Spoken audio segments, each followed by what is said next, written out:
안녕하십니까. 오늘은 주택임대차 보호법에 대해서 보겠습니다.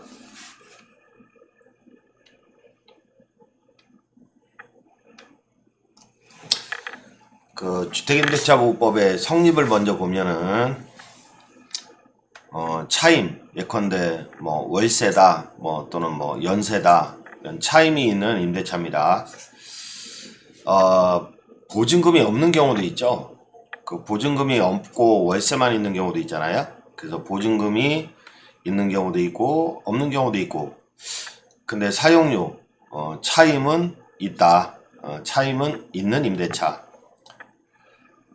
근데 임차권 등기해야 성립하는 건 아니잖아요. 임차권 등기를 할 수 있는 거지 꼭 임차권 등기를 해야 성립할 수 있는 건 아니다. 그래서 필수 요건은 아니다. 전입신고 해도 되고 안 해도 되고. 그럼 전입신고 하면은 대항력이라는 효과가 있고 확정일자도 가능한 거죠. 근데 무상임차인이다. 그 무상임차인은 주택임대차보호법의 보호를 받을 수 없어요. 요거는 법률상 사용대차라고 하는데 유상의 임차인, 유상이죠, 유상. 차임이 있으니까. 예컨대 경매물건에 보면은 그 매각물건 명세서라고 있는데 경매정보지나 경매 사이트에 또는 대법원 경매 사이트에 보면은 매각물건 명세서를 다운로드 받을 수 있는데 거기에 집행관이 가서 그 거주하고 있는 사람을 만나봤나 봐요. 홍길동이 거주하고 있는데 그 무상임차인이다 이렇게 표시가 되어 있다면 임차권 가지고 대항하고 그런 건 아니거든요. 그 주택임대차보호법에 보호가 안 되니까, 주택임대차보호법의 보호를 못 받으니까 그 임차권은 채권이기 때문에 그 임대인에 대한, 오로지 임대인에 대한 권리이기 때문에 사람에 대한 권리가 채권이잖아요. 채권. 그러다 보니까 내가 낙찰받아서 소유권이라는 물권을 취득했을 때 요 채권자는 물권자한테 대응하지 못하거든요. 특히 무상임차인인 경우는 주택임대차보호법의 보호를 못 받는다. 요 사람이 무상임차인이라면 경락인한테 그 인도명령 대상이 되는 거죠. 두 번째 성립은 그 미등기 전세가 있어요. 요거는 차임이 있는 임대차, 보증금이 있고 차임도 있고, 또는 보증금이 없고 차임이 있고, 요 두 가지 사례네요. 그 다음에 이제 세 번째 사례는 미등기 전세금이다. 그러니까 우리가 전세 산다 할 때 그 전세금 3억을 줬다. 근데 전세권자로 등기하는 건 아니잖아요. 그 임차권 등기나 전세권 등기, 요거는 필수 요소는 아니죠.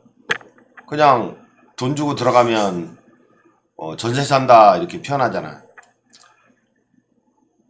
만약에 전세 등기를 했구나, 그러니까 전세권이라는 세 글자가 들어간 전세권 등기했다면 요거는 임차권이 아니라, 요거는 임차권이 아니라 법상 그 민법상의 전세권입니다. 그래서 만약에 은행 지점이다. 은행 지점인데 20억 주고 상가 임차권을 취득한다 할 수도 있지만 요거보다는 은행 같은 경우는 20억짜리 그 전세 등기합니다. 그래서 전세권으로 등기하고 남의 건물에 은행 지점을 개설하는 거죠.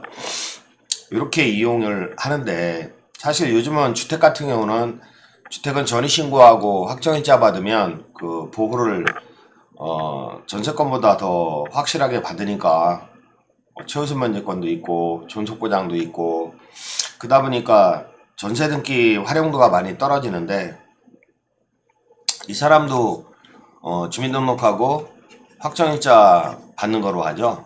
그 전세 등기 하기보다는. 그럼 이거는 임차권인 거지 그 전세권인 건 아니라는 거죠. 그래서 이렇게 미등기 전세금이 있다, 요거는 임차권이라는 거죠. 이렇게 성립하는 경우도 있다. 그러니까 보증금이 없이 뭐 차임만 지불하는 임차권, 또는 보증금 있고 차임도 약정하는 임차권, 그 다음에 전세금을 지불하는데 미등기라는 거죠. 전세권으로 등기하지 않았다.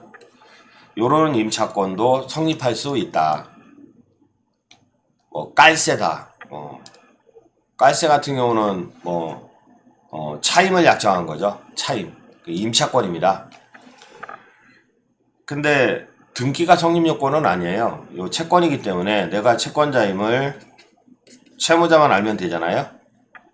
그 사람에 대한 권리라고 했잖아요. 내가 채권자임을 채무자만 알면 되죠. 이거는 대인권이라고 했어요. 대인권.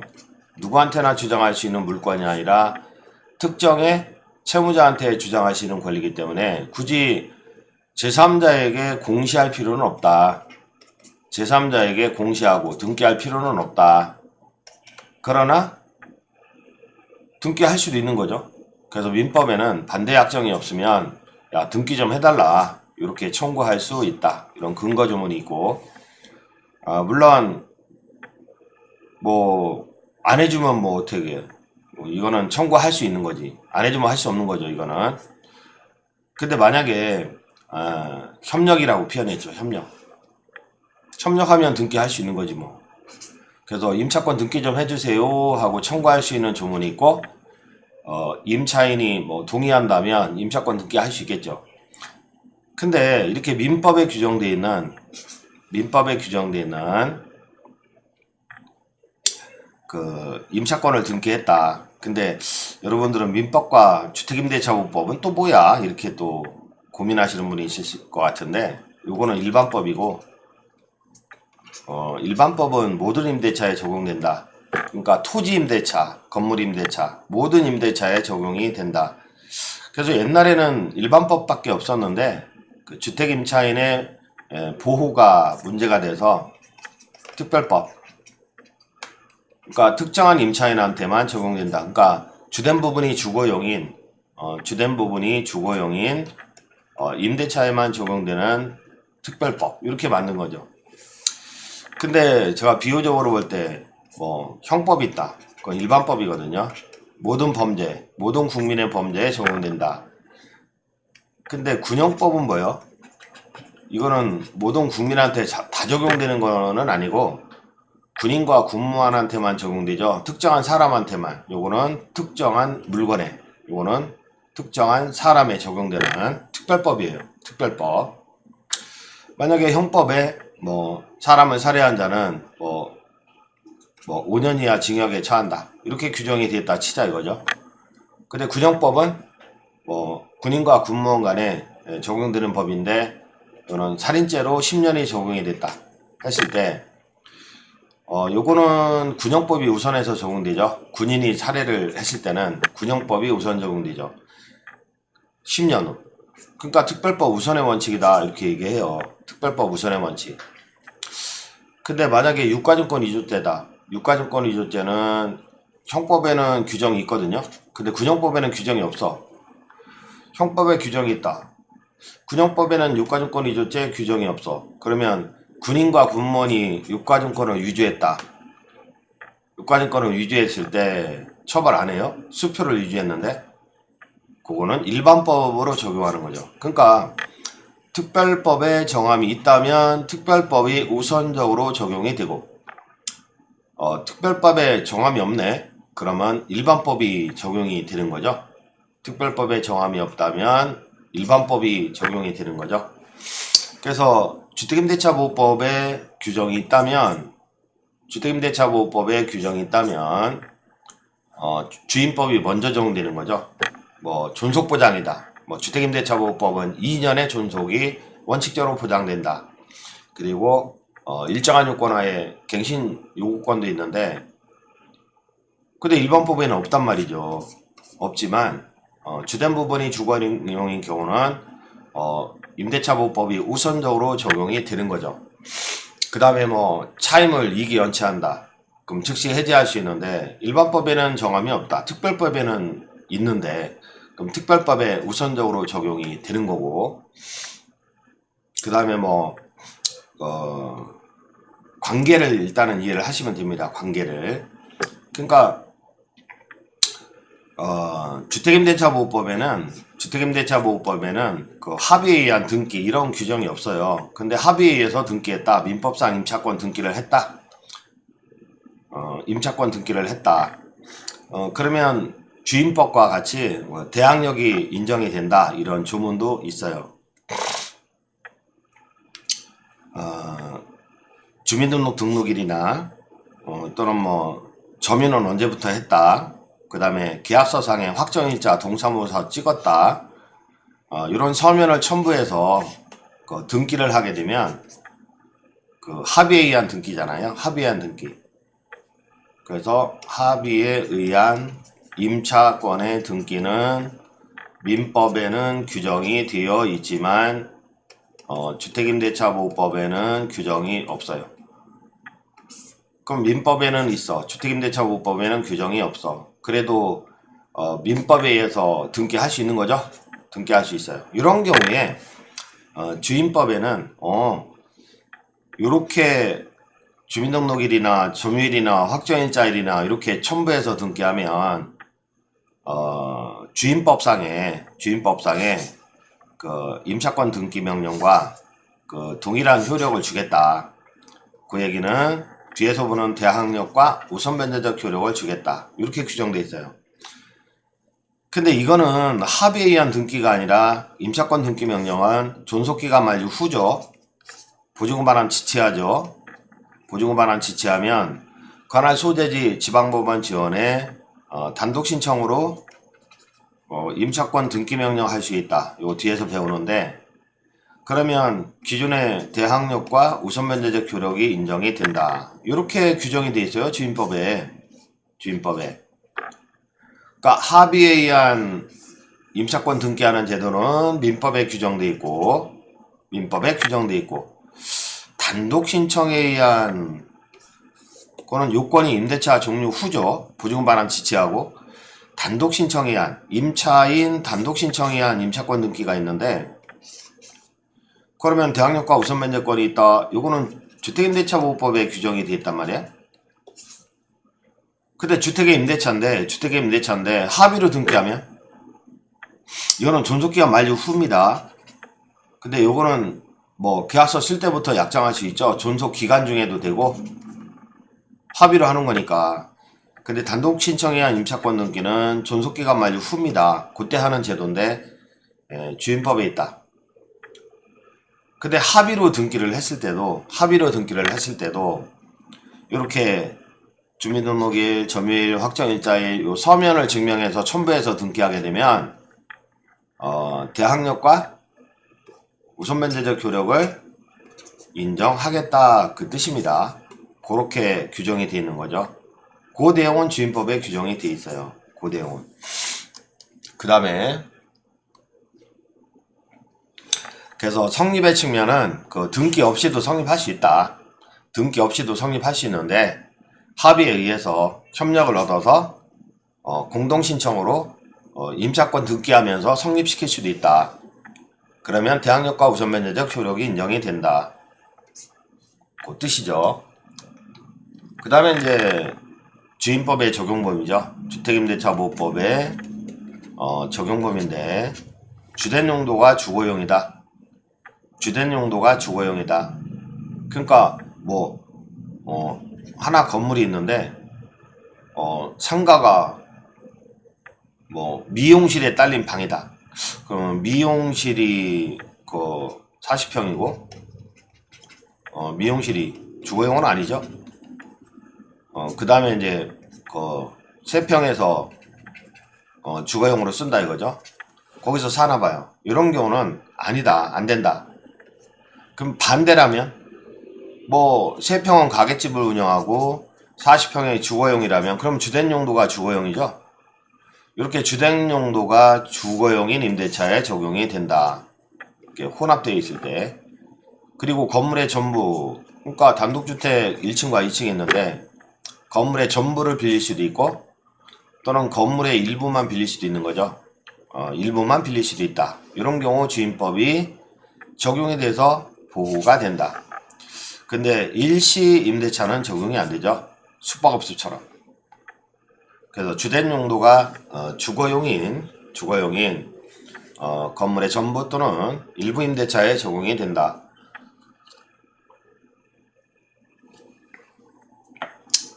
그래서 이런 사람들이 막 대항력 주장하고 뒤에서 보는 경락인한테 대항할 수 있다 이렇게 주장하고 그러면 돼요 안 돼? 안 되죠. 주임법이 적용이 안 되잖아. 주된 용도가 주거용이 되니까 숙박업소 거주하는 사람이 모텔 경매 나왔다고 대항력 주장하면 돼 안 돼? 안 되죠. 일시임대차니까. 그 다음에 보증금 액수에 제한이 없다.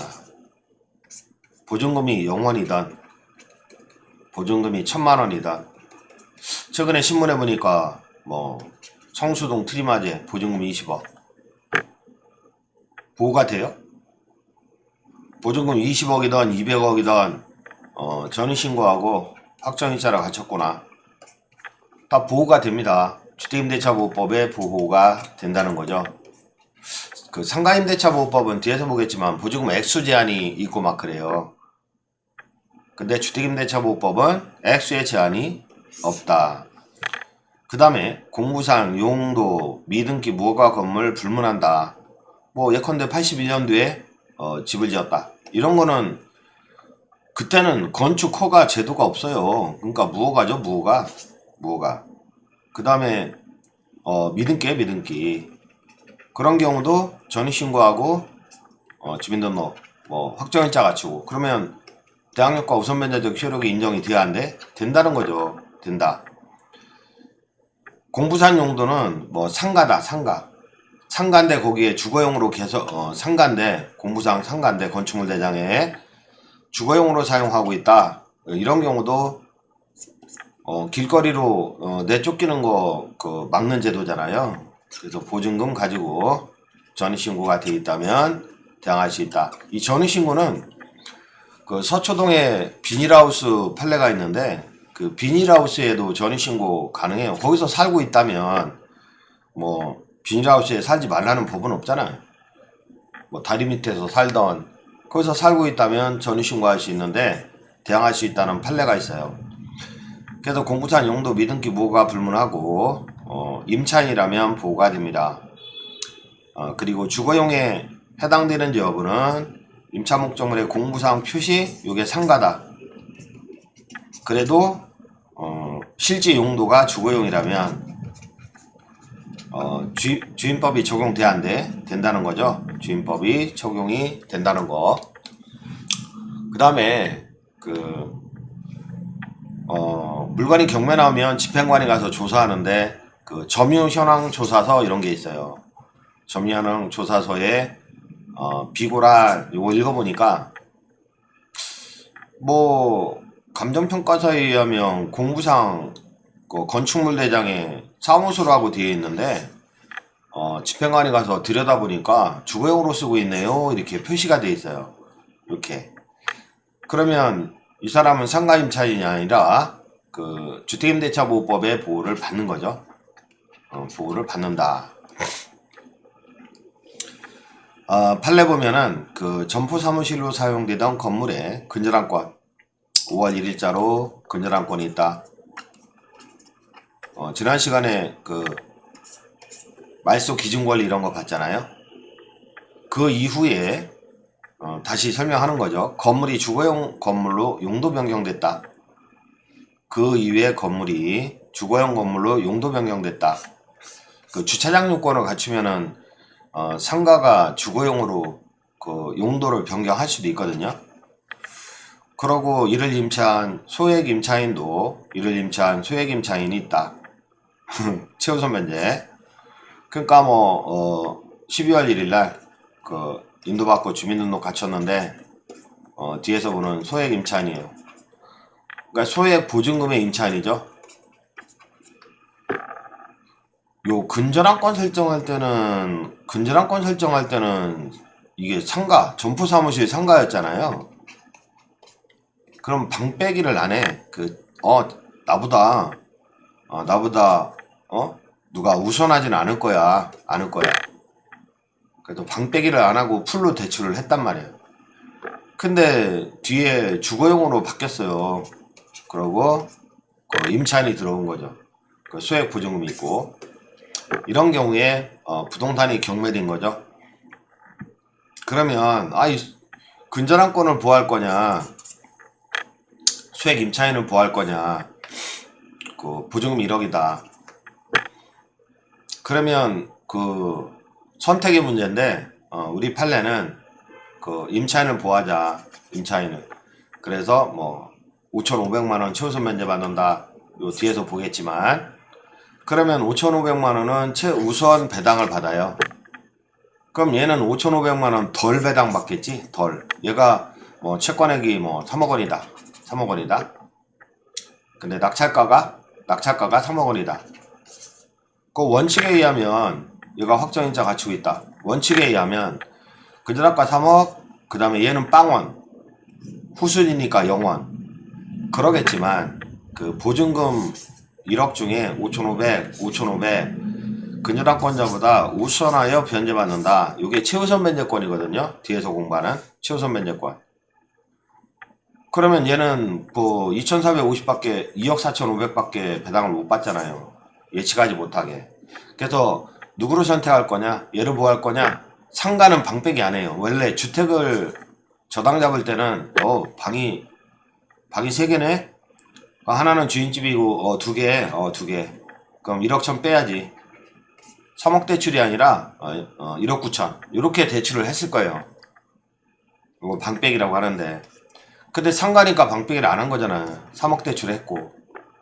근데 뒤에 주거용으로 용도 변경돼서 얘가 최우선 배당을 받게 되면 예측하지 못한 손해를 보게 되죠. 할 수 없다. 예측하지 못한 손해를 봐라. 그 임차인 보호가 우선이니까 이런 식의 판례가 있다는 거죠. 그러니까 소액보증금으로 세를 들어갈 때는 이거 뭐 옛날에 그 상가였던 거 아니야? 이렇게 조사할 필요는 없어요. 왜냐면 현황대로 주거용이었다면 보호가 되니까. 그 다음에 그 법인의 임대차, 주식회사 법인 요거에는 적용이 안 돼요. 상가는 적용되는데 주택임대차보호법은 적용이 안 돼요. 자연인의 주거생활을 안정을 위한 법이기 때문에 자연인의 임대차에 적용이 된다.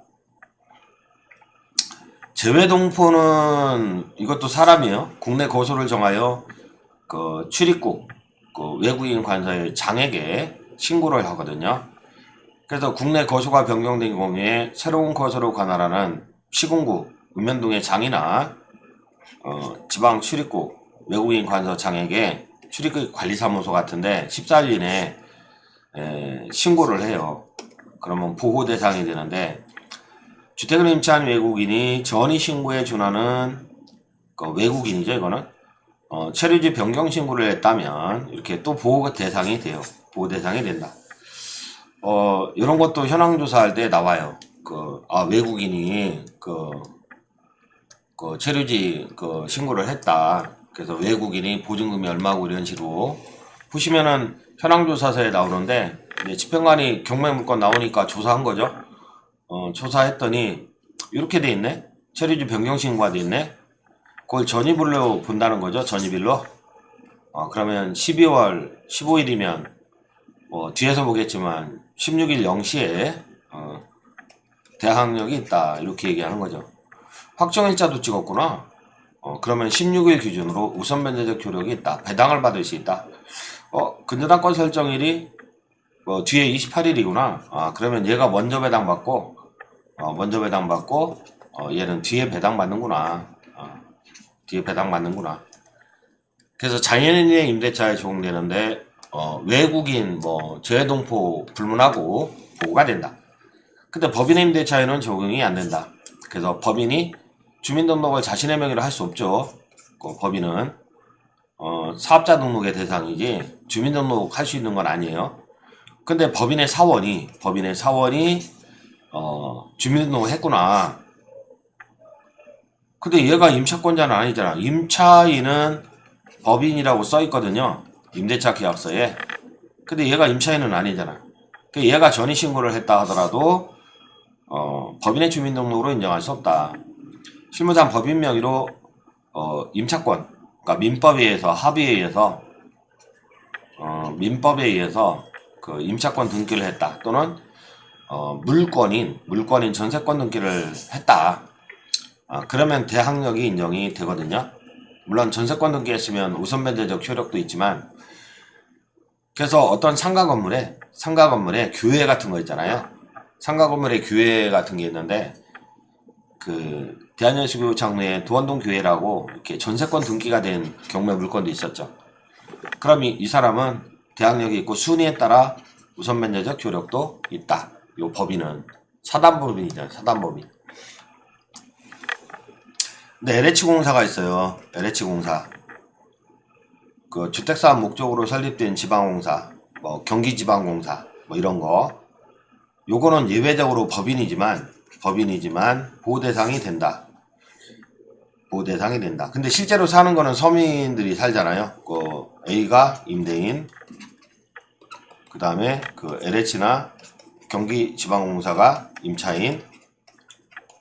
근데 거주하는 거는 일반 서민들이 보호를 받으려고 그렇게 거주하게 되는데, 요 자체를 보호를 했어요. 임차권 보호를 했는데, 근데 요즘은 어떻게 하냐면, 요즘은 임대인이 있고, 요 거주민이 있잖아요. 그 C가 임차인, 전입신고하고. 그러고, LH가 그 전세금을 꿔주잖아요. 그러면 C는 존속기간 만료 후 보증금 반환 채권이 있잖아. 보증금 반환 채권. C는 존속기간 만료 후 보증금 돌려주세요 하는 보증금 반환 채권을 LH가 양수를 받아요. 이걸 채권 양도라고 하는데, 그러니까 집주인은 그런 전화로 많이 받죠. 그 LH 대행하는 데가 있잖아. 대행. 리파인 이런데 리파인. 그럼 대행을 해서, 근데 사실은 LH가 그 보증을 쓰면 요즘은 그 예컨대 우리은행이다, KB다 이런 데서 이 보증서 가지고 돈을 꿔주죠. 돈을 꿔줘.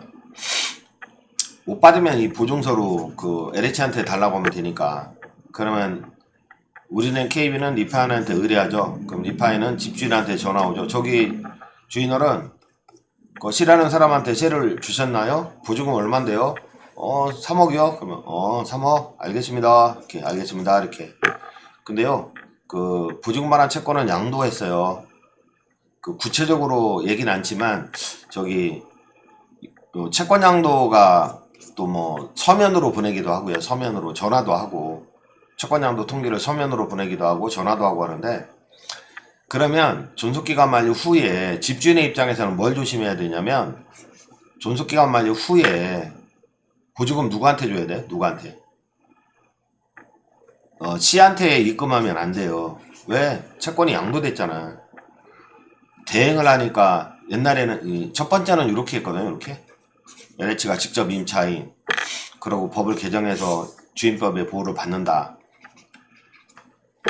두 번째는 그 LH가 채권을 양도받았다. 근데 지금은 우리은행이 채권을 양도받죠. 우리은행이. 그러니까 은행에 갚아야 돼요. 집주인의 입장에서는 보증금 반환할 때 은행에. 그러면 연체 월세 체납된 거 뭐 이런 거 공제하고, 보통 뭐 보증금 1억 원이다, 9천만 원 꿔줬다. 근데 월세 체납한 게 많어. 그러면 9,500. 그 500은 은행에서 500원 얘한테 또 입금해 주는 거지. 나머지는. 만약에 채권 양도가 없어. 이렇게 채권 양도가 없어. 채권 양도가 없으면, 아니 C한테 1억 원을 다 주면 얘가 돈 들고 가버리면 은행은 돈을 못 받잖아요. 담보도 없는데. 은행이 돈을 못 받으면 LH가 구상을 받잖아요. 보증을 샀으니까. 그래서 보증금 반환 채권 양도 방식으로 그 보증금을 뭐 90%, 80% 이런 식으로 지원을 합니다. 여러분들도 뭐 집을 소유하게 되면 집주인, 그 다음에 임차하게 되면 사실 금리도 저리기 때문에 이런 걸 이용해야 되거든요. 이용해야 되는데, 이런 식으로 그 구도를 짠다고요. 이런 식으로. 그러니까 우리은행이든 KB든 이런 데서 뭐 보증금 뭐 90% 대출을 받는다. 근데 우리은행은 무담보로 그냥 꺼주냐고. LH나 경기지방공사 이런 데서 보증을 쓰지. 보증을. 그럼 보증서 가지고 돈을 꿔준다고요. 보증금 1억 중에 9천만 원 꿔줬다 이거야. 금리 저리로. 참 요즘 좋은 세상이죠. 예전에는 뭐 이런 거 안 꿔줬잖아. 이런 거 꿔주는 제도가 아예 없잖아요. 그래서 빨리 시집장가하고 결혼도 했으면 좋겠어요. 이렇게 많이 꿔주잖아. 남의 돈 가지고 사업한다든지 남의 돈 가지고 이렇게 이용을 해야 됩니다. 금리가 저렴하니까. 그러면 꿔줄 때는 뭐 무담보로 꿔주다 보니까 보증금 반환 채권을 양도받는다고 그 확인을 리파인이 되긴 하죠. 자, 채권 양도 됐습니다. 그 보증금은 나중에 우리은행에 주세요. 채권 양도 통지서가 또 딴 사람한테 뭐 받은 건 없죠? 없어요. 그러면 그 우리은행이 1순위 채권 양수인입니다. 뭐 이런 식으로 리파인이 그 취지로 주인하고 통화를 하죠. 또 우리은행의 그 외주주인 업체 직원이 찾아오기도 해요. 방문으로 찾아오기도 하고. 근데 그전에는 이런 조문이 있었다. 남아있어요. 예외적으로 이렇게 보호 대상이 된다. 그 다음에 그 중소기업이다. 그러면 중소기업에 다니는 근로자 임차인을 보호하기 위해서 그 보증금을 꿔주는 제도가 있거든요. 그리고 이거는 중소기업법에 따른 중소기업에 해당하는 법인이다. 근데 아까 그 상품은 이자가 더 저렴하라고 하던데, 근데 중소기업에 해당하는 법인이 소속 직원의 주거용으로 주택을 임차한 후에 법인이 선정한 직원이 주택인도 받고 주민도 마쳤을 경우에 이것도 보호가 된다. LH, 뭐 지방공사, 그 다음에 중소기업법에 따른 중소기업, 요거는 법인의 임대차로 보호가 된다. 근데 이런 경우는 지금은 이제 드물고 다 이렇게 LH가 보증 서서 허그도 보증 서죠. 허그도 보증 서는데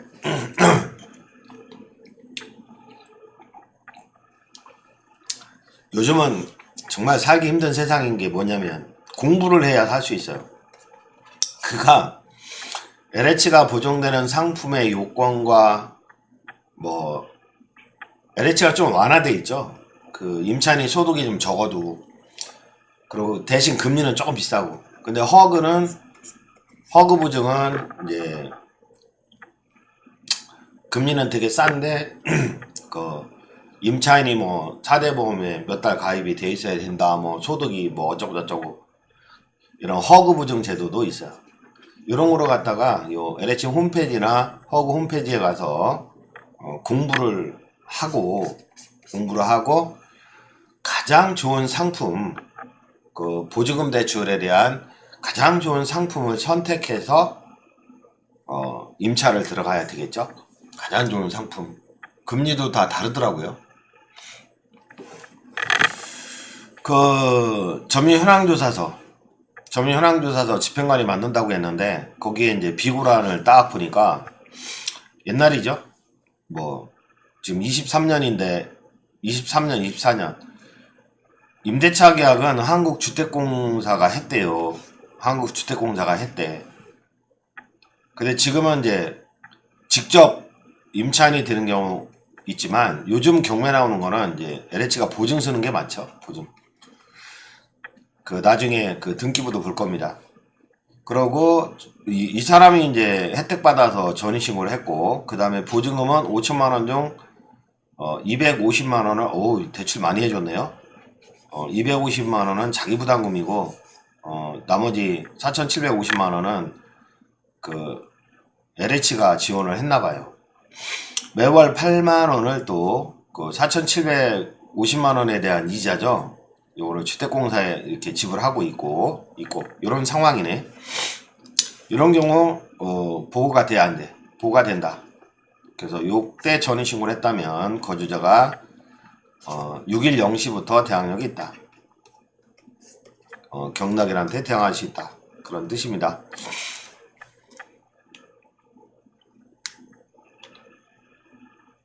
그 다음에 이제 존속보장인데 기본적으로 2년. 옛날에 1년이었는데 1년은 너무 짧다. 그래서 2년의 존속이 보장이 돼요. 그래서 2년 미만으로 정했다. 예컨대 1년 또는 6개월로 정했다. 그러면 임차인은 1년 만에 나가도 되죠. 6개월 만에 나가도 되고 이렇게 정했다면 계약서에. 근데 마음이 바뀌었어. 그럼 2년 주장할 수 있는 거죠. 누가? 임차인은 계약대로 1년 주장 또는 6개월 주장해도 되고 2년을 주장해도 되고. 임차인은. 그가 집주인은요, 임대인은 너무 잘해줄 필요 없어요. 이게 법이에요? 막 그러더라고. 1년 세를 놨는데 2년 산대. 왜요? 그랬더니 알면서 법에 이렇게 돼 있대요. 그러면 2년을 주장하는 거예요. 근데 임대인은 야, 계약서에 1년 돼 있잖아. 1년 만에 나가. 이렇게 주장할 수 있다 없다? 없다. 주임법은 임대인도 고려를 하지만 임차인을 주로 보호하는 법이다 보니까 임차인 마음이다. 자동갱신 또는 법이 정한 갱신인데 요렇게 보면은 2년 약정했다. 존속기간 만료 전, 옛날 한 달이었는데 2달로 바뀌었어요. 존속기간 만료 전 2달, 존속기간 만료 전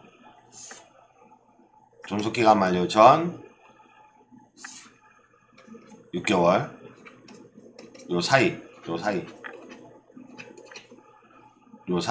존속기간 만료 전 6월에서 2월 사이에 임차인이 저 나갑니다. 갱신거절의 통지죠. 저 나갑니다. 자, 보증금 1억 준비 잘 해주세요. 그래서 임차인 입장에서는 이때 만료되고 보증금 들고 나가려면 느닷없이 오늘 돈 주세요 하면 되겠어요? 2달 전에 얘기하지. 그래서 2달 전 그리고 6개월 사이 요때 갱신거절의 통지를 해야 됩니다. 열흘 전에 통지했다? 열흘 전에? 그러면 요때 돈 받고 못 나가요. 자동갱신되고 3개월 또 연장돼요. 좀 이따 보지만. 그러고 요거는 뭐냐면 계약조건 변경하지 않으면 요즘 전세금도 내렸는데 한 2천만원 깎아주세요. 그렇지 않으면 저 나갈래요. 그러니까 조건 변경하지 않으면 갱신하지 않겠다는 뜻의 통지. 그죠? 요거 임차인이 나가려면 법정갱신 막으려면 자동갱신을 막기 위해서는 존속기간 만료 전 6개월에서 2개월 사이에 저 나갈게요 통지해야 돼. 또는 깎아주지 않으면 나갈게요. 이런 식으로 통지하지 않은 거죠. 그러니까 아무 소리 없이 지나왔다. 아무 소리 없이 지나온 이유는 까먹고 지나갈 수도 있고 더 살라고 지나갈 수도 있고. 그러면 전액임대차와 동일한 조건으로 보증금 갖죠. 월세 갖고 갱신돼요. 근데 임차인이 일단은 자동갱신되는데 임차인이 임대차 기간 만료 전 2월까지 통지하지 않은 경우에도 같다. 요거는 이제 지워주세요. 요거는 요때 바뀌었으니까 요것만 기억하시면 되겠습니다. 요것만. 하도 바뀌니까 당체 아주 그냥 법정갱신. 근데요, 임차인이 이기 2달이다 차임에 달하도록 연체하거나 월세를 연체한 사람이야. 그 밖에 임차인소 의무를 현저히 위반했다. 주거용인데 거기서 술집 차리고 운영하고 있어. 그러면 주거용 임차인으로서 의무를 현저히 위반했다. 그러면 자동갱신 규정이 적용이 안됩니다. 그래서 2달 이렇게 연체하면 안되죠. 자동갱신 안되니까. 그리고 자동갱신이 된 경우 임대차 기간은 2년으로 본다. 이렇게 2년으로 본다. 만약에 2년 약정했다. 존속기간 만료 전 2달에서 6개월 사이에 나간다 소리도 없고 올려달라 소리도 없었다. 그러면 2년으로 연장이 된다. 그러니까 임차는 2년 주장해도 되는 거죠. 의도적으로 집주인이 바쁘니까 까먹었나 보다. 그냥 싹 이렇게 시간을 보내. 그럼 다시 2년 연장되죠. 근데 임차인이 까먹은 거야. 임차인이 나 나가야 되는데 자동정신 됐네. 그러면 임차인은 임대인이 아니라 임차인은 저 나갈게요. 그러면 3개월 만에 종료가 됩니다. 3개월. 그 임차인이 저 나갈게요 했을 때 바로 돈 줄 수는 없잖아요. 보증금 마련의 기회를 주기 위해서 3개월. 보증금 마련의 기회를 주기 위해서 3개월. 그래서 자동갱신 됐을 때는 2년을 주장해도 되고 누가? 임차인이 또는 해지 통지하고 3개월 만에 빠져나올 수도 있다. 3개월 만에. 근데 자동갱신 됐어. 임대인이 나가라고 해도 돼? 그건 아니에요. 자동갱신 되면 임차인 맘이다. 2년을 주장해두고 또는 해지 통지하고 3개월 만에 소멸시키고 빠져나올 수 있다. 그럼 이때는 보증금 돌려줘야 되죠. 그 다음에 갱신요건.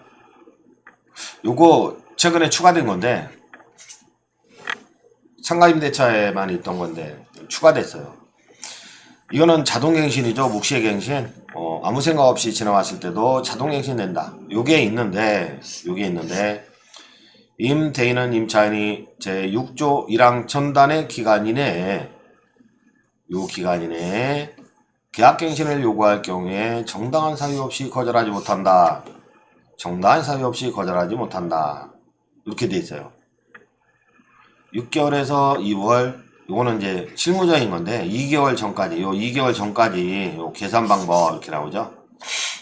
그래서 계약 만료일 2개월 전에 해당하는 영시, 계약 만료일 2개월 전 이렇게 소급하니까 30일이야. 그러면 30일에 해당하는 날의 영시, 초일 불산입이니까 그때까지 통지가 해야 되는 게 발송이 아니라 2달. 그러니까 2달 전 이게 30일이야. 그러면 요 영시니까 29일까지 도달시켜야 되겠죠. 그 문자 통지해도 되고 그 내용 증명 우편으로 통지해도 되고. 근데 이런 갱신요건이라는 제도가 생겼는데 갱신요건 요거 한 번 쓸 수 있어요. 한 번 쓸 수 있는데 9월 30일 만료되는 임대차 9월 30일 만료되는 임대차 언제까지 갱신요건 행사해야 되는가 했을 때 30일 0시도 30일이잖아. 30일 0시 애매하잖아요. 그러니까 초일 불산임.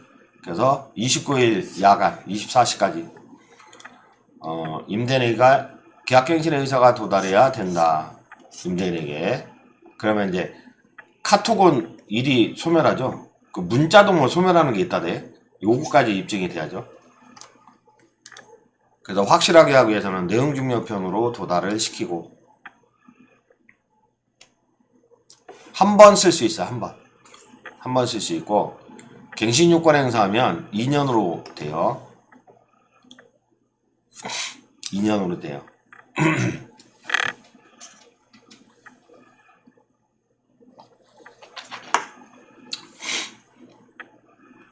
근데 갱신요건하고 그 법정갱신하고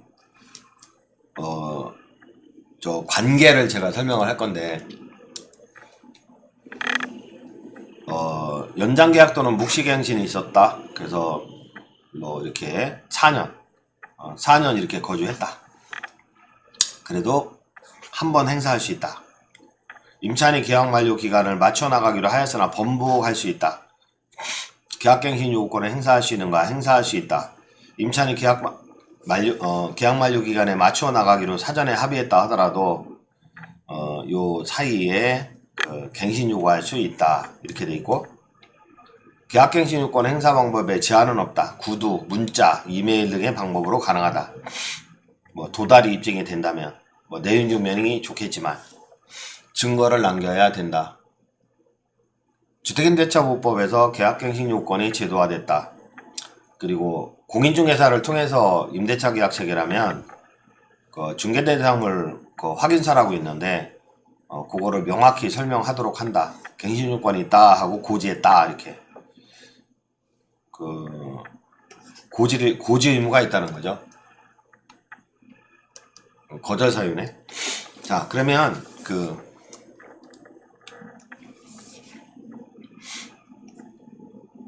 이렇게 이제 2년 약정했다. 존속기간 만료 전 2개월에서 6개월 사이에 나가라 소리도 없고 올려달라 소리도 없네. 그럼 자동갱신 되는 거죠. 첫 번째 법정갱신, 이게 자동갱신이죠. 임차인은 또 2년 연장시켜서 4년을 살 수 있는 거죠. 물론 해지 통지하고 3개월 만에 나갈 수도 있지만 근데 임대인이 야, 너 저기 말이야 계약서에 2년 이렇게 돼 있잖아. 계약서에 이렇게 2년 이렇게 돼 있잖아. 임대인이도 이렇게 요 사이에 너 나가야 돼. 너 나가야 돼. 아까 너 나가야 돼. 이렇게.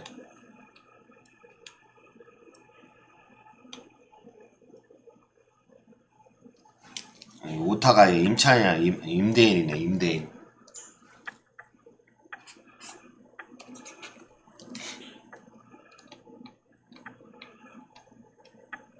야, 계약서에 2년 돼 있잖아. 2년.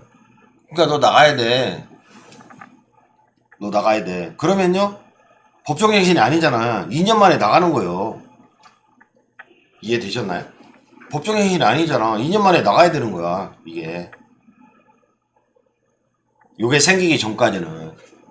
요거 생긴 지 얼마 안 됐거든요. 요거 생긴 지 얼마 안 됐는데, 야, 너 2달 전에 너 나가야 돼. 계약서에 2년이잖아. 2년 보장이니까, 주택임대차보호법은. 그럼 나갔어야 됐어요. 근데, 이거 한 2년 됐나? 요게 생긴 거야. 저 못 나가요. 저 못 나가요.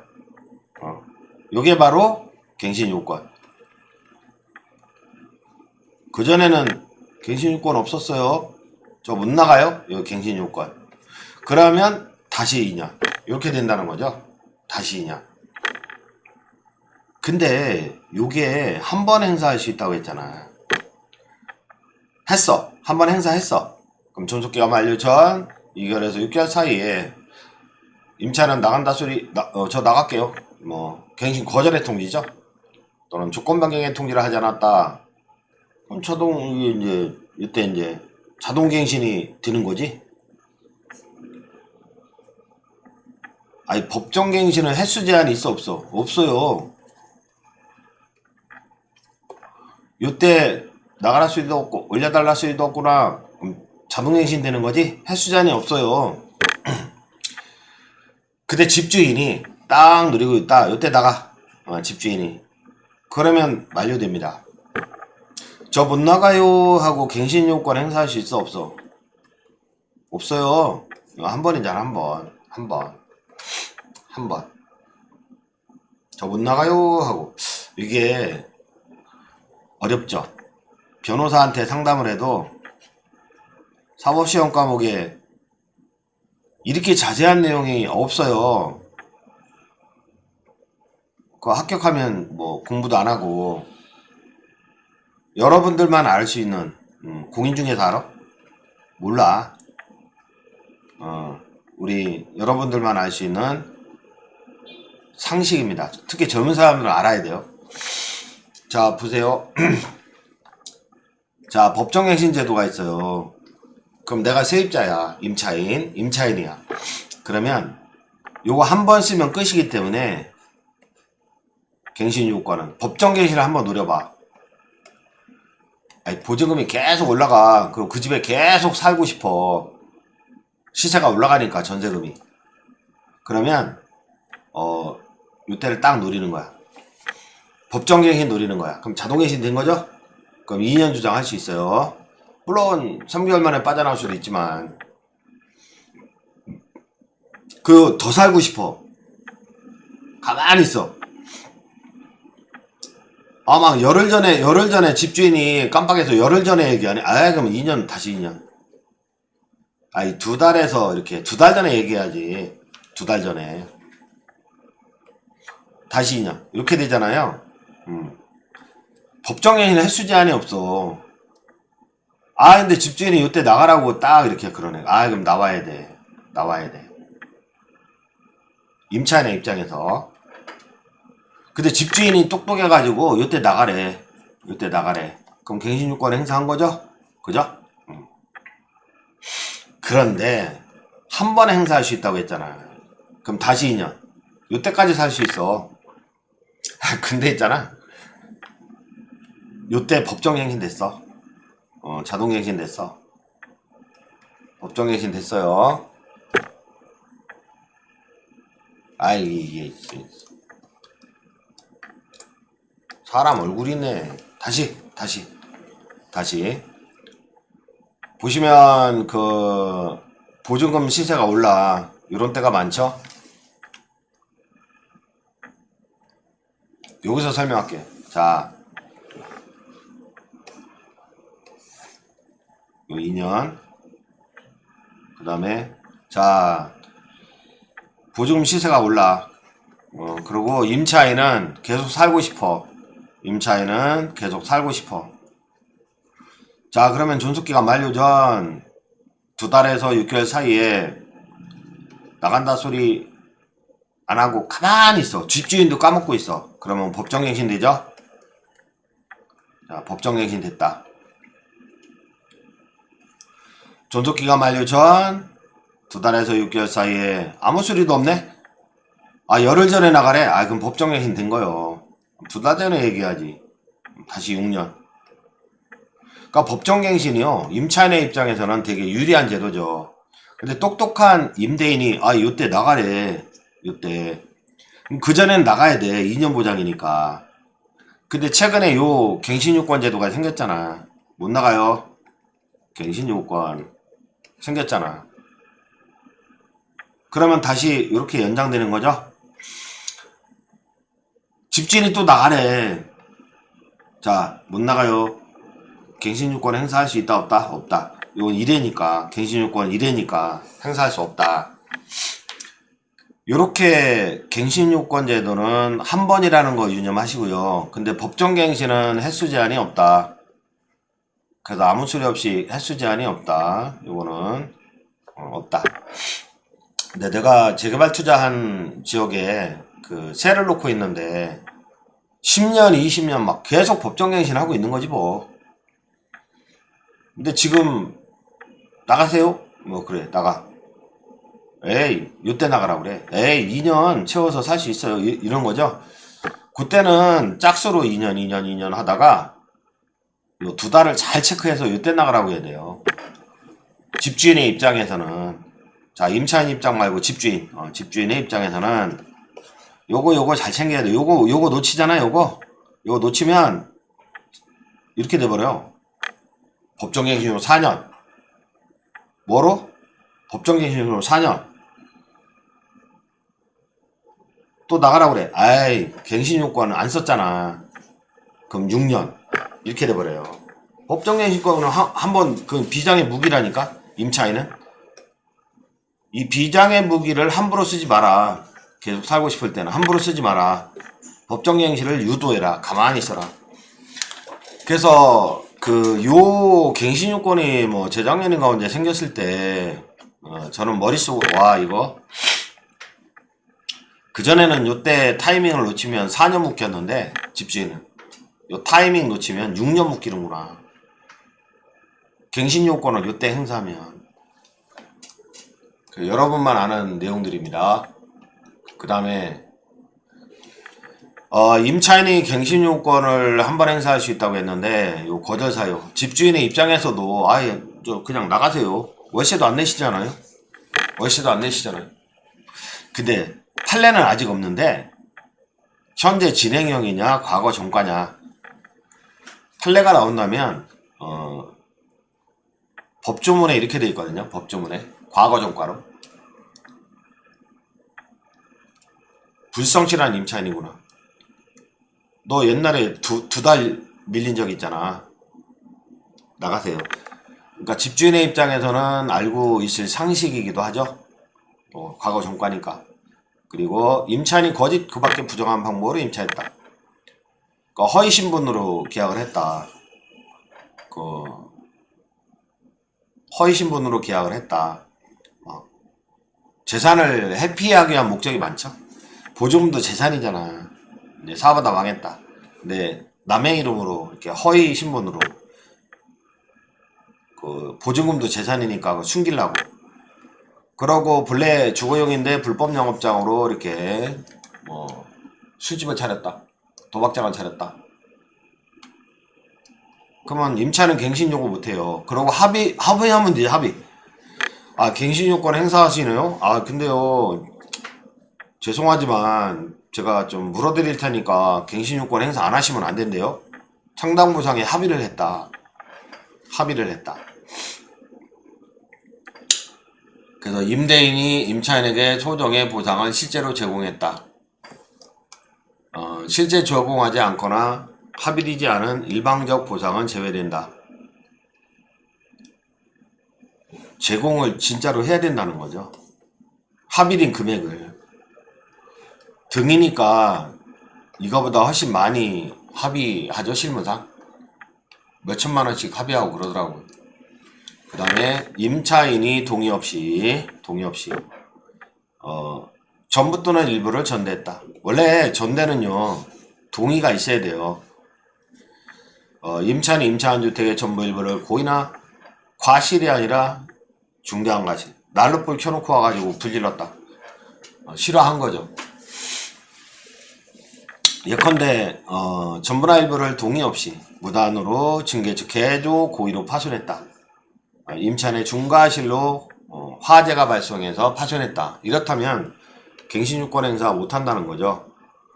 그 다음에 임차한 주택의 전부나 일부가 멸실되어 임대차 목적을 달성하지 못할 경우에 이거 막 홍수가 와서 산사태가 와서 멸실됐다. 어떻게 보장해 주냐고. 그러면 갱신유권 행사 거절 사유가 되고, 그 다음에 재건축이죠. 재건축. 전부나 일부가 아니라 대부분 철거죠. 거의 재건축이죠. 그래서 점유 회복이 필요하다면 옛날에는 이것만 있어도 됐는데 지금은 고지해야 돼. 임차인에게 미리 저기 임대차 계약 체결하시잖아요. 근데 보증금 3억인데요. 제가 2억으로 해드릴게요. 근데요 언제쯤 공사할 것 같아요. 그러니까 그때는 좀 나가주세요. 퇴거하기로 한다. 이렇게 써야 돼. 그래야 갱신요구 거절 사유가 됩니다. 건물이 노후 훼손 일부 멸실되는 등 안전사고 우려가 있다. 와 이거 뭐 구청에서 철거명령 구청에서도 이거 막 벽이 기울어져 있고 그러면 철거명령도 나오고 그러거든요. 그런 입증이 있다. 그리고 다른 법령에 따라 예컨대 도정법이나 빈집 및 소규모 주택 정비에 관한 특례법 거기 철거 재건축이 이뤄진다. 그러면 주택임대차 보호가 안 돼요. 갱신주권 행사 시 거절 사유 계속 보면은 임대인이 목적주택에 실제 거주한다. 직계존속 그 다음에 직계비속 나가 있고 위에 어머니 아버지 자식. 그러니까 2년인데 2개월 전에 나가세요. 저 못 나가요. 갱신 요구할래요. 갱신 요구. 나가세요. 거절. 저 못 나가요. 갱신 요구. 그럼 다시 4년까지 살 수 있잖아요. 그랬더니 집주인이 뭐라고 하냐면 세 번째로 제가 이사 들어가요. 또는 우리 아들이 들어가요. 우리 어머니가 들어가요. 이렇게 실제 거주하는 경우. 그러면 갱신요구권 거절 사유가 되는 거죠. 그리고 임차인이 의무를 현저히 위반하거나 임대차 계속하기 어려운 중대한 사유가 있다. 뭐 동의 없이 인테리어 공사, 원상 공급 뭐 동의 없이 또 그 밖에 사유 뭐 칼부림하고 싸웠다든지. 그 다음에 이제 임차인은 1학년 때는 갱신 요건을 1회 하나여 행사할 수 있고 그러면 다시 2년 연장된다고 했고요. 동일한 조건으로 연장이 되는데 동일한 조건으로 연장이 되죠. 일단은 아무 말 없으면 갱신 요건 행사하면 보증 월세는 일단은 같아. 일단은 같은데 5% 범위 내에서 저 시세 올랐는데 올려주세요. 이렇게 집주인의 입장에서는 증액 청구할 수 있어요. 또는 떨어졌다면 감액 청구할 수 있고 이렇게 5% 이내 범위 내에서 증액 청구나 감액 청구가 된다. 그 다음에 그 갱신 요구권 행사에 따라서 갱신되는 임대차 해지에 관해서는 그 6조 2 뭐 이런 식으로 묵시갱신 또는 자동갱신이 됐을 때 2년을 주장해도 되고 3개월 만에 나가도 되잖아요. 요거 준용한다 이거죠. 참 요거까지 준용하는 건 좀 그건 임차한 마음이에요. 임차한 마음. 그래서 3개월 후에 종료시킬 수도 있다. 그 다음에 임대인이 실거주를 이유로 하는 갱신거절. 실거주. 아까 설명을 드렸는데 그 실거주를 이유로 갱신거주한다고 이렇게 그 속인 거지. 속이고 홀라당 남한테 이렇게 임대한 거지. 그러면 임차인이 입은 손해를 배상해야 된다 이거지. 손해배상해야 되는데 손해배상액은 거절 당시 당사자 간 손해배상 예정에 관한 합의가 이루어지지 않는 한 당 각호 금액 중 큰 금액에 의한다. 갱신거절 당시에 그 월차임, 월세가 있었다면 그거 3개월분이 그 손해다. 임대인이 제3자에게 임대하여든 그 올려받았다. 3개월분이 만약에 뭐 300만원이다. 근데 제3자에게 임대하던 환산 월차임과 환산은 뒤에서 보고 갱신거절 당시 환산 월차임 간의 차액의 2년분 제3자에게 임대하던 환산 월차임과 갱신거절 당시 환산 월차임 간 차액의 2년분 차액의 2년분 그러니까 이 사람이 혜택 본 거 있잖아요. 혜택 본 거 혜택 본 거 그 2년 3개월이 아니라 2년 이게 크겠네. 그 다음에 그 임대인 측의 실거주로 인한 갱신거주로 인하여 임차인이 입은 손해 이런 거를 입증해서 큰 거를 손해배상으로 청구할 수 있는데 입증이 이건 쉽지 않겠죠. 이거는 이제 계산이 되는데 그 다음에 임대인이 실거주 사유로 갱신거절한 후 공실로 비워뒀다.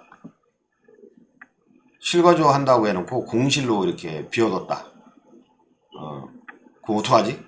그럼 공실은 실거주는 아니잖아. 실거주는 아니기 때문에 요거 불법행위 책임을 진다. 그래서 공실로 비워둔 것이 거주이사 없이 허위로 갱신거절한 거로 판단이 된다면 손해배상 책임을 진다. 그 다음에 제3자에게 임대한 것은 아니므로 그러니까 주택임대차보호법상에 그러니까 요 책임을 지는 건 아니고 요거는 제3자에게 임대한 경우잖아요. 이거는 제3자에게 임대한 경우 요 책임을 지는 건 아니고 750조 일반 고의나 과실 위법하게 고의나 과실로 위법하게 타인에게 손해를 가한 때 손배 책임이 있다. 이런 규정이 있거든요.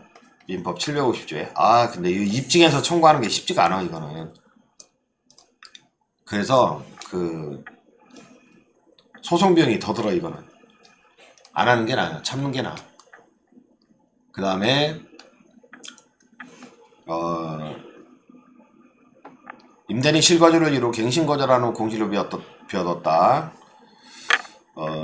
그런 경우에 손해배상 요건 중 위법성이 인정되지 않아 그죠? 위법성, 고의나 과실, 타인에게 위법하게 손해를 입혀야 되는데 이 세 가지 요건 중에 하나만 탈락돼도 인정 안 돼요. 위법성 인정이 안 된다네. 집주인이 입주를 위해서 주택의 수선이나 인테리어 공사를 하고 있었다. 거주하던 직계존속이 사망했다. 우리 부모님이 오셔서 사시기로 했는데 돌아가셨다. 그래서 불가피하게 공실로 둘 수밖에 없었다. 그러면 불법행위로 인한 손해배상 책임을 면한다. 그 다음에 정당한 사유는 갱신거절 당시 예측할 수 없었던 사정으로 제3자에게 임대할 수밖에 없는 불가피한 사유. 사망. 갑자기 해외 주재원 파견. 그래서 실거주 못했다. 그래서 법인이 임대인인 경우 직접거주를 이유로 갱신거절, 법인은 직접거주가 안 되잖아요. 그 법인이 소유자인 경우 직접거주가 안 되잖아요. 그래서 법인 물건은 그냥 계속 갱신 요건 행사할 수 있구나. 거절 사유가 없으니까. 그 다음에 이제 차임 증감 청구권인데 당사자는 약정한 차임 이렇게 경제사정, 시세가 올랐다 떨어졌다 이런 거를 입증해서 그 증액 청구는 이렇게 보면은 뭐 2년 약정하고 뭐 2년 약정하고 갱신 요구나 법정 갱신 됐을 때, 근데 별도 조문에 그 이런 게 있어요. 연 단위로 이거 뭐 엄청 떨어졌는데요 감액 청구하고 엄청 올라갔는데요 좀 증액 청구하고 연 단위로 요게 되는 제도가 있어요. 연 단위로. 근데 많이 그 이용을 안 하시죠. 계약기간 있다 보니까. 근데 사실은 법적으로 다투기 싫으니까 안 하는 거지.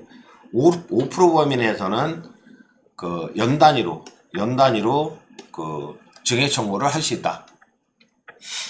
그 다음에 그 월차임 전환 시 산정률인데 보증금 전부 또는 일부를 월세로 돌리는 경우도 있거든요. 월세로. 옛날에는 막 그 보증금 1억이면 100만원 주세요 막 이런 식으로, 그런 식으로 기간 중에 전부나 일부를 월 단위 차임으로 전환하는 경우에 그 전환율을 간섭을 하고 있죠. 너무 세게 월세 받지 마라. 전환되는 금액의 다음 각 호 중 낮은 비율로 곱한 월 차임의 범위를 초과할 수 없다. 그러니까 요즘은 사업은 안 되니까 보증금이 뭐 3억이다. 저 1억만 돌려주면 안 되신데요? 1억만 돌려주세요. 그 2억으로 하시고요. 1억 돌려주세요. 저 월세 낼게요. 대신 보증금 깎아주는 대신에 월세 낼게요. 그럼 옛날에는 1억이면 100만원 달라고 했었는데 요즘은 뭐 이렇게 제한을 가했죠. 그래서 은행법에 따른 은행에서 정한 대출금리와 해당 지역의 경제여건 등을 고려하여 대통령령으로 정하는 비율, 이렇게 대통령령으로 이렇게 10%, 한국은행에서 공시한 기준금리의 대통령령으로 정하는 비율, 그러면 뭐 만약에 2%라면 요즘은 많이 올랐죠. 더한 비율. 그러니까 22년 5월 달에는 한국은행 기준금리 1.5% 이렇게 돼 있었는데, 이렇게 은행에서 공시한 기준금리의 2%죠. 은행에서 공시한 기준금리의 대통령령으로 정한 비율, 요거를 더한 비율 이렇게 돼 있는데, 대통령령으로 정하는 비율 10%라고 했고, 기준금리에 대통령령으로 정하는 비율, 은행금리, 기준금리, 그럼 3.75네. 그러면 주택전월세의 전환율은 요 둘 중에 낮은 거네요. 그 375만원이네. 100만원이 아니라 낮은 비율이 적용이 된다는 거죠. 전세보증금 1억원 월세로 전하는 경우에 월세는 얼마인가? 그러면 375만원 이렇게 나오네요. 그러면 달로 하면은 이렇게 되네요. 달로 하면 31만 2천원이네. 옛날에는 100만원 달라 했는데 지금은 31만 2천원 이렇게 31만 2,500원. 대항력은 주택인도와 주민등록 마친 다음 날로부터 대항력이 있다. 그동안 이제 본 거는 이제 상식적으로 많이 본 거고, 특히 이제 존속보장 같은 거 있잖아요. 요 내용을 좀 보시고, 주택인도와 주민등록 마친 다음 날 중요하죠. 그래서 갑이 임대를 했어요. 을한테. 그 인도 주민등록 했는데 5월 10일날 전입신고했네. 5월 10일날 전입신고했어. 근데 이렇게 이길 0시에 대항력이 있다 이렇게 돼 있어요.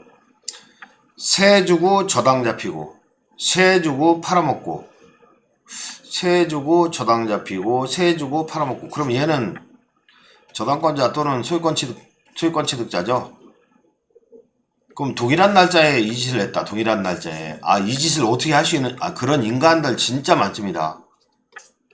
그런 짐승 같은 인간들 진짜 많은데, 세 주고 저당 잡히고, 세 주고 수익권 장도하고 이런 거 있잖아요. 여러분들은 세상을 아직 안 겪었겠지만, 기본적으로 성악설이 맞아, 성악설. 그런 인간들이 너무너무 많아요. 아니, 나쁜 놈들. 세 주고 저당 잡히고, 같은 날짜야. 근데 얘는 채권자고, 원래 채권자고, 얘는 물권자잖아, 대세권자. 얘를 우선시켜야지. 그러니까 이 길로 한 거예요, 이게. 11일 0시에 대항력이 때. 그럼 이미 생긴 소유자야? 새로운 소유자야? 새로운 소유자한테 대항하는 거지.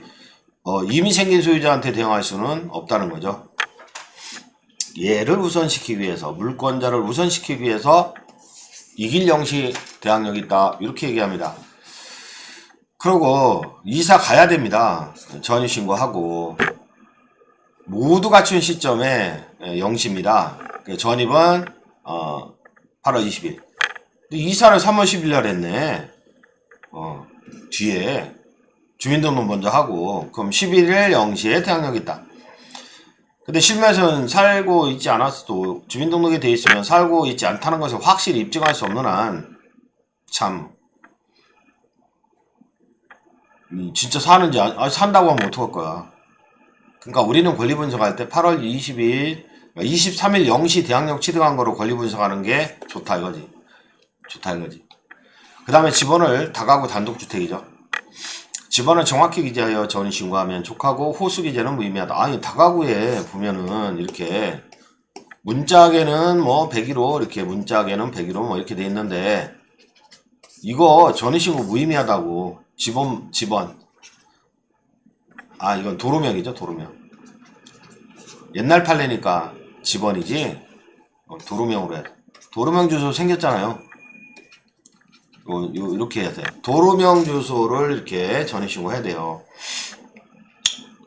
도로명 주소를. 이것도 참. 왜 이렇게 세상 살기 힘들어지나 몰라. 100번지 한 필지 토지자. 100번지 한 필지 토지. 이렇게. 도로명 주소 같아 틀려. 틀려요. 틀리다고. 도로. 근데 이렇게 도산로 영동대로. 얘는 도산로야. 이 집은 영동대로. 그러니까 같은 필지에 건물이 두 개가 있다 할 때 도로명 주소가 틀리다고. 그 옛날에는 집원만 100번지의 집원 이렇게 전입신고했는데, 이 다가구가 있다. 이 다가구 이렇게 두 동 있나 봐요. 근데 지금은 도로명 주소로 전입신고를 해야 돼요. 근데 그 동사무소 앉아있는 분들이 그다지 똑똑하지가 않습니다. 그러다 보니까 여러분들이 알고 있어야 돼요. 도로명 주소로 전입신고해야 된다. 공인중개사도 그다지 똑똑하지 않습니다. 공부할 땐 똑똑해도 다 까먹었나봐. 계약서를 막 이렇게 쓰는데 도로명 주소를 빠뜨리고 쓰는 사람도 있어. 임대차 계약인데. 도로명 주소입니다. 호수 기재는 다가구는 무의미하죠. 하나니까. 집안을 정확히 기재했으나, 도로명 주소를 정확히 기재했으나 호수를 잘못했다. 무의미하다. 대항력권은 갖췄다. 신축 중인 연립주택 중에 한층 소재 주택에 임차인이 주민등록 이전 시 잘못된 현관문에 표시대로 1층 201호라고 전입신고했다. 이거 신축은 그런 거 많거든요. 이게 1호 라인이고, 그 공부상 건축물 대장 요게 등기 전이야. 등기 전인데 요게 2호 라인이야 이게. 근데 문짝에는 202호 201호. 이게 왼손잡이냐, 왜 이렇게 붙여놓은 거야 이무가. 이런 경우에 잘못 전입신고를 한 거죠. 그래서 여러분들은 이 다세대는 공동주택입니다. 연립주택 공동주택인데 여러분들은 신축이다. 깨끗하잖아. 그러니까 막 계약서 쓰는 거야. 그럴 때 그 건축물 대장 그리고 설계 도면, 건축물 대장에 등재되기 전이라면 이 도면상에, 인허가 도면상에 1호 라인이 어딘지를 봐야 돼. 문짝 보고 전입신고했다는 큰일 난다 그 소리입니다. 큰일 난다. 신축 건물은 그렇게 해야 돼. 아파트나 다세대 빌라나 이렇게 문짝에 이렇게 잘못하는 경우가 너무 많아서 그 다음에 세대주가 빠른 전입자가 있을 경우에 세대주보다 빠른 전입자, 그러니까 뭐 아들이 먼저 뭐 전입신고했고 그 다음에 부모님이 뭐 그 후주가 전입신고했고 세대주가, 그럼 요거 기준이 요거. 최초 전입자가 있을 경우에 최초 전입일자 다음날 0시부터 대항력이 있다. 전입제대 열람할 때는 그러니까 경매 프린트 해가지고요, 경매지를 프린트 해가지고 그 동사무소 가면 돼. 동사무소 가면 저기 경매 받으려고 하거든요. 이거 좀 띄워주세요. 그러면 동거인 포함 최초 전입일자 포함하여, 그러니까 세대주 말고 최초 전입일자도 좀 띄워주세요 이렇게 열람 신청을 해야 돼요. 세대주 최초 전입일자도 파악할 수 있어서 대항력을 판단하는 데 있어서 세대 학과에 함정에 빠지지 않는다. 그러니까 최초 전입일자가 중요하다. 예시. 홍길동 세대주 11년 5월 26일 세대원. 와, 세대원인데 이렇게 돼 있네. 2009년. 그러면 그 세븐일레븐이 가압류가 들어왔는데 2010년 이렇게 돼 있어요. 그러면 여기는 후순인데 10년 11년. 근데 여기는 9년. 얘가 1순위네. 1순위 2순위. 대항력 인정받을 수 있다는 거죠.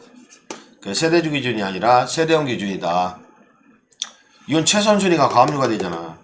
최선순위가 임차인이 되고, 그래서 최선순위 임차인으로 인정을 받을 수 있다.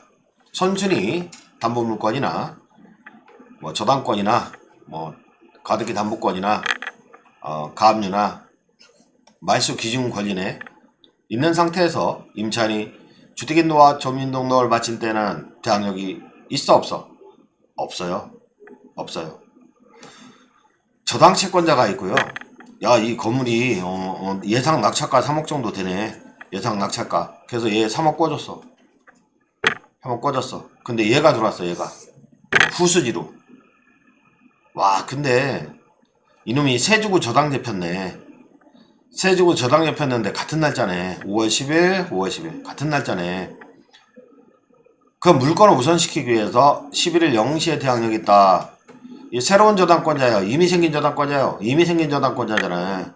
이미 생긴 저당권자 밑에 있잖아. 보증금 뭐 1억 가지고 대항한다고? 그럼 낙찰가가 3억이 아니라 2억이게? 보증금 3억 가지고 대항한다고? 그럼 낙찰가 제로게? 그럼 저당권자를 해야 하잖아요. 그래서 저당권자를 해야 하기 때문에 배당받는 돈 받는 순위 배당받는 밑에 것들은 소멸한다고 했잖아요. 배당받는 밑에 것들은 소멸한다. 대항력 있어 없어? 없어요. 얘가 위에 있으면 몰라도 말소기준 관리 내지 배당받는 권리 밑에 것들은 소멸한다. 그러니까 여러분들이 어떤 집에 세 들어갈 때는 이 선순위 저당권 있네. 좀 찜찜하네. 왜? 대항력 없으니까 나가야 돼. 경매시. 근데 확정일자를 찍었다면 이제 가치 분석을 하는 거죠. 내가 배당 받을 수 있을까? 이렇게 배당 받을 수 있을까? 이렇게 가치 분석. 근데 일단은 선순위 저당권에 있을 때는 보증금 받으셔가지고요. 보증금 받으셔가지고 이거 말소 좀 해주세요. 이렇게 계약을 해야 돼요. 그러니까 임차인이 최선순위로 올라가는 게 바람직하다. 모험을 걸지 말고. 후순위 저당권 실행으로 목적부동산이 경락되어 선순위 저당권이 함께 소멸됐다. 소멸된 선순위 저당권 밑에 선순위 저당권보다 뒤에 대항력권 갖춘 임차권을 함께 소멸한다. 요 내용인데 보시면 그 사례를 보면 선순위 저당권 그 밑에 임차인이 있어요. 그 밑에 임차인이 있는데 선순위가 경매 신청한 게 아니라 후순위 저당권자가 경매 신청한 거야. 그럼 후순위 저당권자가 경매 신청해도 담보물권자, 용의물권자가 아닌 담보물권자는 소멸하고 배당받습니다. 소멸하고 배당받습니다. 돈 받네? 근데 요 밑에 있는 애가 대항력이 있다면 낙찰 가격은 떨어지죠? 인수한다면, 보증금 물어줘야 된다면, 낙찰가 떨어지잖아. 보증금, 나 수익권 취득하고 얘한테 또 보증금도 물어줘야 되네? 이걸 감안하고, 요거 뭐 5억이다, 얘가 3억이다, 그러면 2억에 낙찰받아야 되잖아. 얘가 3억이라면. 얘는 채권에 3억인데. 그래서 누가 경매를 신청하던 선순위 말소기준관리 돈 받는 애 밑에 있는 거는 소멸합니다. 소멸한다. 그 다음에 대항력 갖춘 임차인이 저당권 설정 등기 이후에 임대인과 보증금 증액하기로 합의하고 초과 부분을 지급했다. 임차인은 증액하기로 한 합의를 가지고 저당권자에게 대항할 수 없다. 그렇죠. 사례로 설명드려요. 임차인은 이 저당권에 기하여 건물을 경락받은 수의자의 건물명도 청구에 증액 전에 임차 보증금을 상환받을 때까지 대항할 수 있을 뿐 증액한 임차 보증금으로 대항할 수 없다. 보시면 그게 뭔 소리냐면 얘가 1억 원의 세를 들은 거죠. 전입신고했구나. 대항력 있죠? 이 길부터 대항력 있죠? 그 다음에 이제 저당권자가 이렇게 있어. 5천만 원.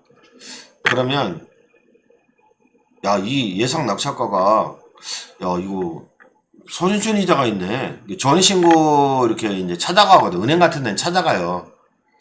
은행 같은 거는 방문해가지고 저기 홍길동 씨 이렇게 물어봐요. 그럼 보증금 얼마래요? 1억이요. 보증금 1억이 있구나. 그런데 이게 예상 낙찰가가 1억 5천 정도 될 것 같은데 인근지 분석해보니까 근데 얘가 1억 가지고 대항하잖아. 이거 1억 5천짜리 1억 가지고 대항하면 1억 5천짜리 1억 가지고 대항하면 1억은 인수해야 되고 그럼 낙찰가는 5천이겠네. 그럼 얘는 5천 이상 안 꺼준다고요. 5천 이상 안 꺼준다고.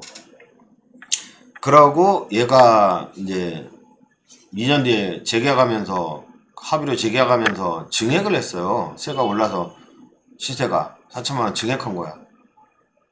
그럼 얘가 전입신고가 꼭대기에 있다고 1억 4천 가지고 대항한다고? 1억 4천 가지고 대항하면 낙찰가 1천만 원이잖아. 그럼 저당권자는 예측하지 못한 피해보죠. 1천만 원밖에 배상 못 받으니까. 그래서 이런 경우는요. 증액 전에 보증금으로 대항합니다. 증액 보증금 1억 받을 때까지 못 나가. 1억 받을 때까지 못 나가. 이렇게. 증액 전에 보증금 1억으로 대항하는 거지 1억 4천으로 대항하는 건 아니다. 그 다음에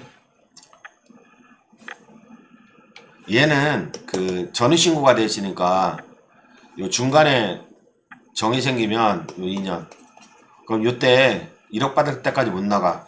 얘는 임대내시를 치르가니까 갱신 나가라 했겠죠. 2달 전에. 그럼 얘는 1억 받을 때까지 못 나가. 1억 주세요. 청구하는 거지. 1억 4천 주세요. 그렇게 못 한다고요. 그 다음에 갑이주택에 관하여 소유권 이전 등기를 격려하고 전입신고까지 마쳤다. 소유권 이전 등기를 격려하고 전입신고까지 마쳤다. 소유자가 저와 함께 거주하다가 의뢰에게 매도함과 동시에 다시 임차한다. 이렇게 소유자가 있는데요. 특히 재건축 아파트 같은 거, 재건축 기대되는 거 이런 거 있잖아요. 아니 소유자로서 전입신고 했을 거 아닙니까? 그죠? 그 10억짜리인데. 근데 그 재건축 아파트 같은 경우는 투자자가 있어. 투자자. 그건 이제 병한테 팔어. 소유권을. 근데 시세 전세가 만약에 시세 전세가 6억이다 그러면 얘는 실투자금이 4억이지. 4억. 그러니까 소유자가 저 재건축 철거 이주할 때까지 살게요. 이렇게. 그러니까 소유자가 팔고 나서 임차인으로 된 거죠. 팔고 나서 임차인이 된 거죠.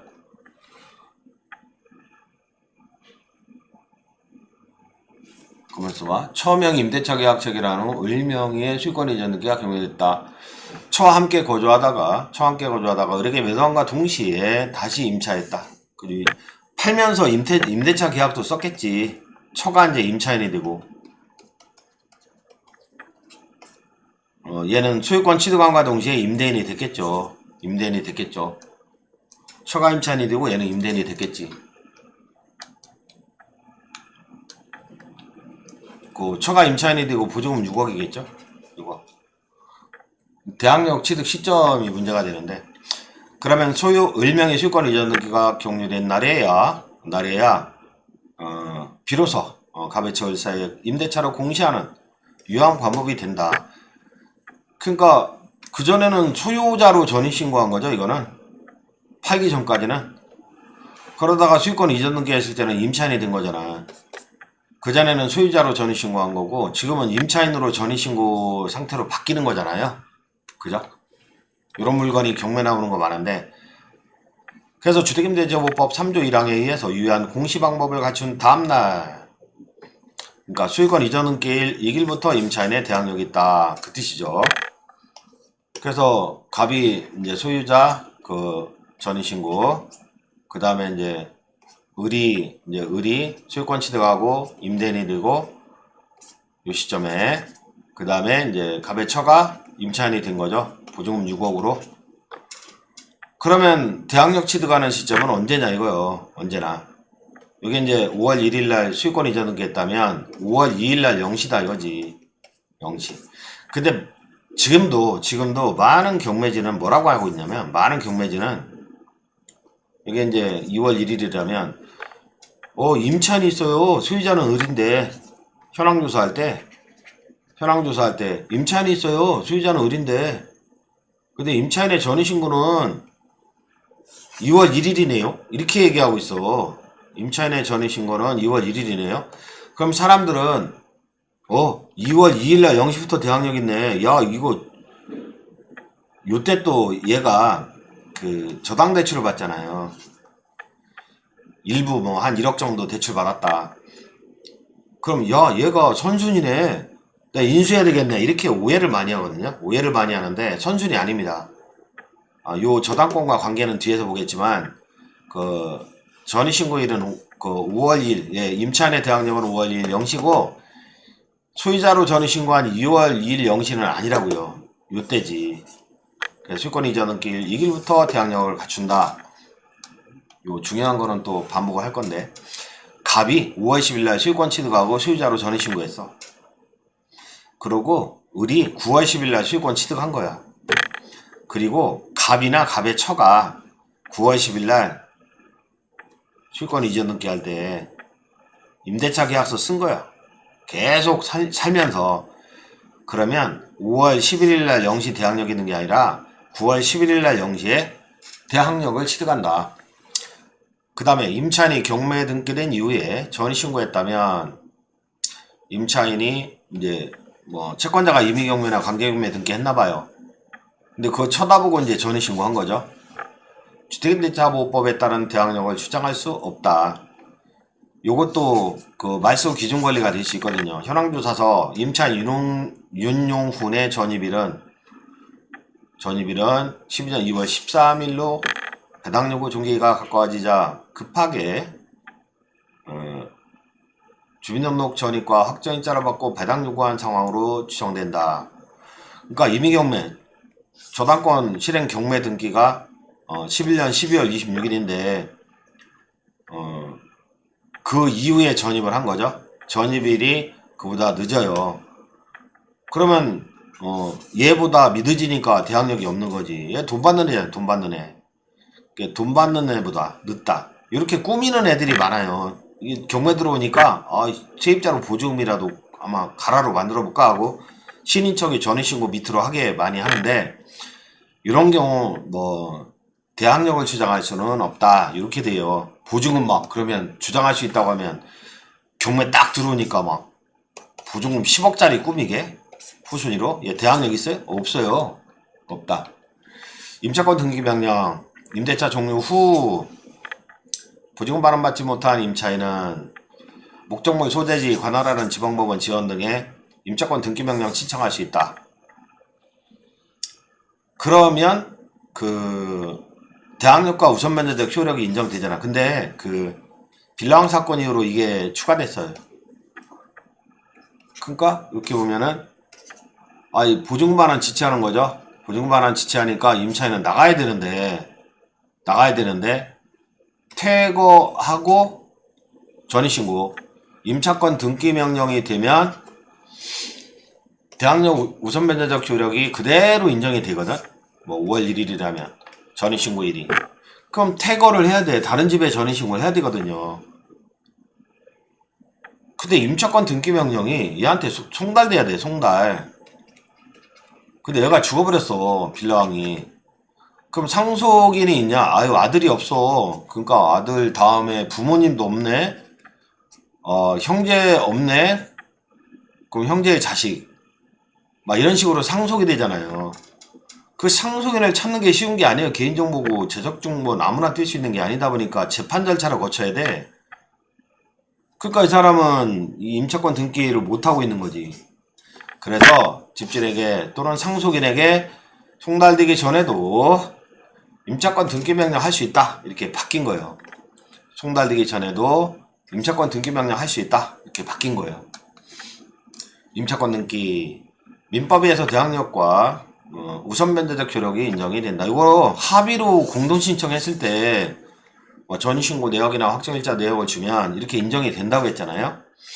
민법 규정은 존속기간 중에도 또는 계약 시에도 협력할 것을 청구할 수 있다. 그래서 동의 얻어서 등기하면 제3자에게 대항력이 있다. 이렇게 딸랑 규정이 돼 있는데 요렇게 민법상의 임차권 등기를 하게 되면 주택임대차보호법에 따라서 우선변제적 효력도 플러스로 인정이 되겠다 이겁니다. 민법은 대항력만 규정되어 있지만 합의로 임차권 등기하면 주임법이 야 민법에는 말이야 합의로 임차권 등기하면 대항력 있다고 되어 있는데 말이야 주거용일 때 말이야 우선변제권 등기 인정할게 하고 규정을 했다. 그렇게 했다는 거죠. 그 다음에 임대인의 정보 제공 제시 의무인데 임대인은 계약 또는 계약 이전에 임차인에게 다음 각고 사항을 제시해야 된다. 그러니까 제가 한 6년 전부터 막 영상도 촬영하고 그랬었는데 수문관리를 공개해라. 수문관리를 공개해라. 근데 빌랑 사태 터지거나 인제서 공개하고 있어. 인제서 공개하고 있어. 아니 여기에 보면은 소유자가 있고 5월 1일날 뭐 주민등록하고 확정일자를 갖춘다 이거야. 인도도 받고. 근데 만약에 은행이 저당권 취득한다고? 은행이 저당권 취득하면요 은행 저당보다 앞선 권리가 있어. 앞선 권리. 그게 뭔데? 국세, 지방세, 체납증명, 완납증명 달라고 그래 은행은. 은행에 돈 1억 원 꺼줄 때도 완납증명 달라고 그래. 돈 꺼주기 전에. 왜냐면 지보다 앞설 수 있거든. 지보다 앞설 수 있거든. 얘가 6월 2일날 돈을 꺼줘. 그럼 6월 1일날 재산세가 딱 나왔거든. 근데 몰라. 아직 고지서도 발송 안 돼 있고. 앞서 있는 권리, 체납된 권리, 국세가 우선되는 게 있어요. 이 국세 우선 기준일을 뒤에서 공부합니다. 근데 인제서 세입자도 임대인 동의 얻어 열람할 수 있다. 일방적으로. 그 다음에 선순위, 특히 다가구들은 임차인이 뭐 한 10명 있는데 선순위로 10명 있는데 중개사는 갑한테 이 10억짜리인데요. 저 보증금 합계가 10억 넘어요? 아니요, 안 넘어요. 거짓말하는 거지. 이거 등기부로 공시할 수 있는 거 아니잖아. 전입신고 내역은 등기부로 공시가 안 되니까 얘가 전입신고 내역을 떼어주고 다 해야 되는데 그걸 안 해주니까 공인중개사가 협조를 구해도 안 해주고. 그러니까 이 사람이 피해를 보잖아. 그러니까 임대인에 동의한다면 선순위 정보 있잖아요. 확정일자 언제고 보증금 얼마고 전입신고 내역 얼마고 이런 거를 공개하는 제도가 생겼다. 그래서 계약이후 임차는 이해관계인으로 동의 없이. 근데 계약 이전에는 뭐 동의 얻어서 동의 의무가 있는데 안 해주면 세 못 들어가는 거지 뭐. 23년도에 추가된 조문이고 계약 이후에는 이해관계인으로 일방적으로 열람 신청에 어플도 있어요. 어플 안신전세 앱이라고 시세 조세하고 와 이거 저기 예상 경매가가 얼마지? 그럼 난 보증금 배당 받을 수 있겠네. 이런 것들을 얘가 또 다가구 뭐 체납 실적이 있다 이런 것도 등록돼 있고 허그 보증을 많이 하는데 얘가 보증금 안 주면 허그가 보증사고 일어난 거죠. 그런 거 공개하고 있으니까 안신전세 앱도 생긴 지 얼마 안 됐어요. 임차인을 많이 보호하고 있다. 인제서 사고 터지니까 그러고 있어요. 잠시 쉬었다 보겠습니다.